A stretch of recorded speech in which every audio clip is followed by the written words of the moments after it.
Effort, hard work ഒന്നും പറയാനില്ല. ഞാൻ എന്നോട് പറഞ്ഞു ഒരു വളരെ ചെറിയ സാധനമാണ്, ചെറിയ സാധനം ഓക്കെ, പക്ഷെ ഇത് തീർന്നു കഴിഞ്ഞാൽ തീർന്നു കഴിഞ്ഞു എന്തെങ്കിലും തിരിഞ്ഞു നോക്കി കഴിഞ്ഞു, എന്നാലും ഇങ്ങോട്ട് നോക്കാം കഴിഞ്ഞു, ഇപ്പൊ ലൈറ്റ് ഓൺ ആക്കുക, എന്താ സംഭവം ഒന്നും മനസ്സിലാവണില്ല. പക്ഷെ ഇപ്പൊ എന്നോട് പറഞ്ഞായിരുന്നു ഇവിടെ ഓരോ ആൾക്കാരും ഇവരുടെ സ്റ്റോറീസ് വന്ന് എങ്ങനെയാണ് എല്ലാവരും കണക്ട് ആയെന്നും എല്ലാവരുടെയും ഒരു ടീം എങ്ങനെയാണ് ഡെവലപ്പ് ചെയ്തെന്നൊക്കെ കണ്ടപ്പോ it was like really hats off. പറയണ്ട ചോദിക്കണോ ഇല്ലേ? Okay, so I guess so they deserve a round of applause please. ഒന്നും പറയാനില്ല, പക്ഷെ I should address Tanya, right? Tanya.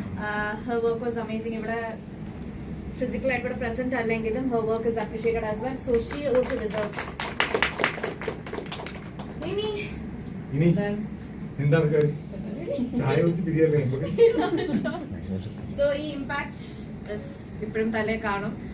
And yeah, that's it guys. എന്റെ classmates ആട്ടോ ഇവിടെ ഞങ്ങൾ ആക്ടേഴ്സ് മറ്റേ ഇവിടെ അപ്പം എന്താ സ്ഥിതി? ഞങ്ങൾ ചെയ്തോ?